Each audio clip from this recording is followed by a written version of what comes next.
After watching Asteroid City, which is Wes Anderson's most recent film, many people are most likely met with confusion over what the cryptic ending and the movie as a whole mean. There are many details throughout the movie that allude to a greater meaning behind the project, but none give a clear-cut answer. I do not intend to give a definitive answer to the film, as there truly isn't one. And before watching the rest of this video, I highly recommend watching the movie and formulating your own interpretation. These are only my thoughts and my thoughts alone on the film, and are also solely based on a single viewing of the movie, so they are subject to change as I watch the movie again and again. If it isn't obvious, this video will contain spoilers, and with that, here's my interpretation.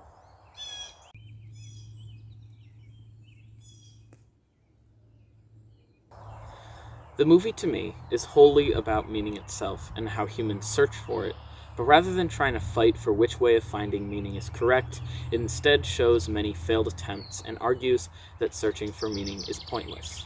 It argues that we don't need meaning to life in order to live. The biggest example of this comes near the end of the movie, where Augie's actor asks the director of the play what the play is about, and he gets the answer that no one truly knows. This doesn't really satisfy him, and neither would it to anyone. As humans, we are forever hungry for a deeper purpose to things, and most of the time this simply doesn't happen.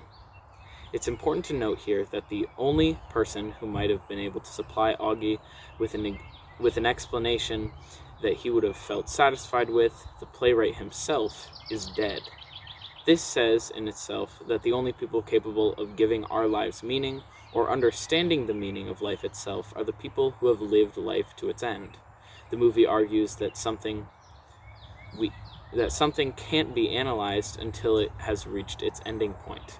Regardless, people still try. We could search through religion, just as Woodrow did, but near the end of the movie he tells his grandfather that he didn't believe in God anymore.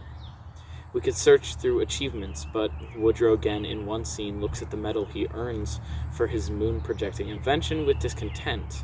It doesn't supply him with meaning. This happens again with the big award, the scholarship, where in the end he was given the check for the scholarship in the communal showers, stripping it of all its dignity and seeming importance. It still carries the same meaning to Woodrow, but it wasn't nearly as grand, with Woodrow even saying that it seemed like the award giver wanted to get it over with. Another strategy the movie brings up is searching for meaning through experience, such as the kid who asks everyone around him to dare him to do things. The kid is looking for a purpose to try something, but he is never given the satisfaction of approval. I'm sure there are many more examples of failed attempts to find meaning throughout the film, but my favorite thing that the movie does with this theme is when they have people go mad over events that seem to have meaning and how people can react when meaning is strangely absent. In my favorite scene of the entire film, Augie's actor speaks with the actor who is supposed to play his wife in the play. The actor recounts one scene that was cut for time, but the scene that she describes was actually extremely pivotal to the plot of the play. It was a dream sequence where Augie reunites with his dead wife, and Augie takes a photo of her in the dream to remember her. This scene, if it was in the play, would have given the play a more clear-cut purpose. And for it to have been removed says something about the playwright. Instead of including scenes that truly give depth and meaning to the play, he instead decides to include scenes where the characters think there is meaning, when there is none. The alien itself is the best example of this. The alien shows up in Asteroid City 2 times, once to take the meteorite that named the town and once to return it. When the alien returns it, it has strange markings on the bottom, and one character jokes that the alien took inventory of the meteorite. The entire town goes into frenzy over the 2 sightings, even though there were no substantial results from either. There was no net loss or gain besides small markings on the bottom of a meteorite that very well may have been the aliens simply taking inventory. And yet, the entire town goes crazy over the event because, to them, this intergalactic meeting held meaning. Along with the search for meaning, the movie talks a lot about a similar topic that is very intertwined with meaning, that being the want to be remembered. The kid who asks people to dare him to do things says at one point in the movie that he asks this so that he can be remembered for his actions. And at one point, the Brainiacs decide to project symbols of humanity on the moon to try and communicate with extraterrestrial life. This is very much characters doing things for themselves or the human race to be honored and remembered, and yet none of these attempts to truly come to fruition. The movie does not simply treat the want to be remembered as just another failed attempt to search for meaning, but rather it sees it as the loudest and most celebrated of these strategies. Whether or not the movie thinks this is the best strategy, we can't be sure. The film is very objective with each of the failed attempts, and never really outright says that they are bad ideas, just that they won't go anywhere. It somehow is able to respect each strategy while also showing how none will work. And this is mostly because the movie makes sure that you are aware that no approach will work, because there truly is nothing for any strategy to latch onto but itself. Those are all of the big examples of meaning that I could recount, and smaller examples will be told in Act 3, but along with the failed search for meaning, the film tackles a few smaller topics in it as well.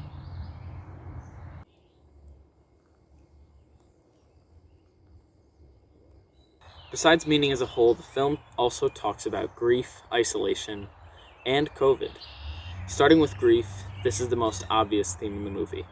Between the two adult main characters, Augie and Midge, both are intertwined in their own grievances with loss, whether it be Augie losing his wife and having to tell his kids 3 weeks after, or whether it be slowly losing your daughter and becoming more and more detached from your family. This connection of loss seems to tie the two characters together, even though they seem completely isolated as human beings. Midge is seen by the townsfolk as the character she plays in her theatrical performances, and so she is never really seen for who she really is. But she doesn't even try to fix this. Most of her interactions between cabins with Augie are her rehearsing for a play she is going to act in. She purposefully isolates herself and blocks her real identity off with her characters, to the point where the line is truly blurred. Meanwhile, Augie seems to be hushed and made apathetic by his job as a war photographer, and he seems to almost have a disconnect with people. There's a scene at the beginning of the film where he takes a photo of Midge without asking permission, and when confronted by Midge, he is completely unfazed. His job might have dehumanized him to an extent, which forms a barrier between him and other people. Even more isolationism can be seen when analyzing the Brainiacs, who are outcasts because of their intelligence and are commonly seen unsupervised. Honestly, the greatest and most obvious... However, the greatest and most obvious show of isolation is the quarantine that the town goes through, in which no one is allowed to leave the town. This very obviously is a direct comparison to quarantine that arose from the COVID-19 virus and how it affected people. There was rising tension between townsfolk and constant news reports all around the world about the alien that visited Asteroid City, much like how there was constant media coverage and global outrage when COVID hit. One of my favorite things about this smaller picture is that the topic of the alien is brought up in the town's school a lot, interrupting lessons in growingly comedic ways, eventually having a song being written about the alien by one of the students in the school. It's played off for laughs, but with many of the jokes in this movie, there's something about it that truly says something. COVID-19 truly did interrupt our normal lives in every possible way and situation, such as school, and the movie was able to portray this perfectly. You may be wondering how all of these smaller pictures connect to the big picture of the failed search for meaning and how you don't need meaning to live. And it's not clear-cut for a lot of them, but they all boil down to the question, why do these things happen? Why did COVID happen? Was God trying to tell us something? Why do we lose what we love? Why are we alone so often? Why did the alien visit? Why do things happen the way that they do? The characters in the play and outside of it, such as the actors not understanding the play or the playwright not seeing every meaning that there is in the play, all raise these questions. And the truth is that they have no answer. The only person that the movie gives us that might have the answer is the playwright himself, Conrad Earp. But the movie has him die before he can truly show what the play means to the actors. In the climax of the film, all of the actors for the play are in one room improvising the group sleeping sequence, when Augie's actor bursts into the room and says the phrase, "You can't wake up if you don't fall asleep." This phrase is repeated by many characters, and each time it is said, the movie briefly turns to color. And it is a confusing sequence that ends with the alien mysteriously walking through the room of chanting actors holding the meteorite before the scene is cut off by the epilogue of the film. This scene most likely raised the most questions in people's heads, and is the reason I wrote this script and made this video. And I believe that I know what it's trying to say. The phrase basically says, something can't end if it hasn't begun, and this ties into the theme of grief the easiest. You can't get through grief if you haven't accepted that you're grieving. Many of the characters in the movie won't admit that they are grieving, and so they can't move past it. This phrase also ties into the big picture of meaning, basically saying that you can't have a good life if you are stuck trying to find why you are living. You can't live if you're stuck wondering why. This seems to be the grand thesis of the movie, and it is an amazing sentiment. The scene itself, regardless of the phrase, ties into the theme of meaning too. The scene was very clearly designed to be cryptic and relentlessly vague, and Wes Anderson knew that people would try to decipher it. But the thing is that once you have, you realize that he doesn't want you to. You are doing exactly what he warns against. You're searching for meaning when you could simply enjoy the movie without it.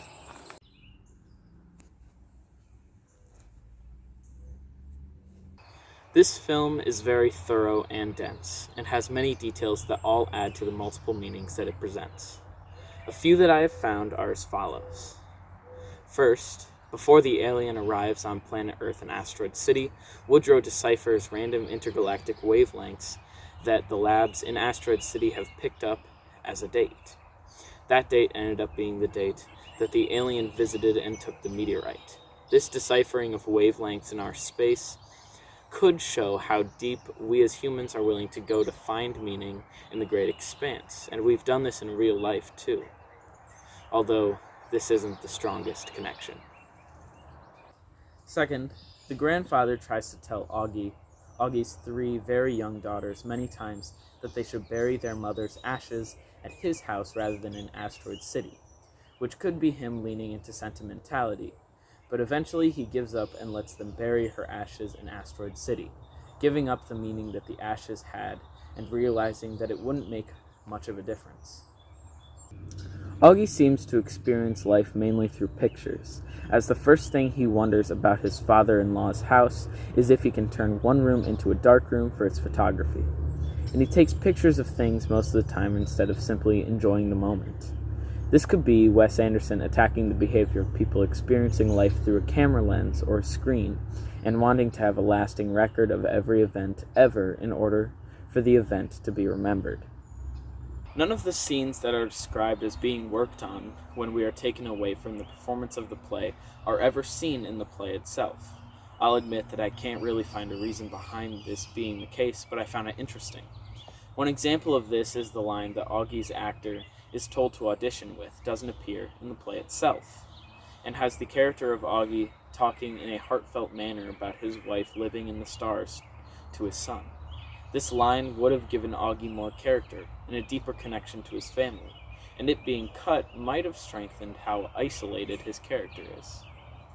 In a scene with the playwright and one of his friends, the friend describes a scene that we do see in the play, where Augie burns his hand.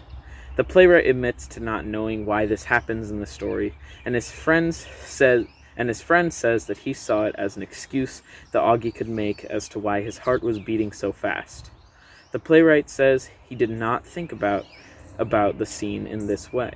This is most certainly alluding to the fact that meaning and how we perceive it is fundamentally different, and that we come to adapt new meanings or strategies to find it when other people or things influence us.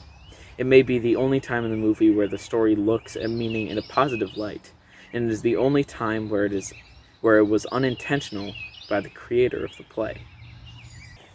And with that is all that I have discovered and deciphered about the philosophy behind Wes Anderson's masterpiece of a film that is Asteroid City. This is a very different video than I'm used to making, and editing it took forever. So if you enjoy this video, please subscribe, like the video, or tell me to make more. It would help a lot. See you.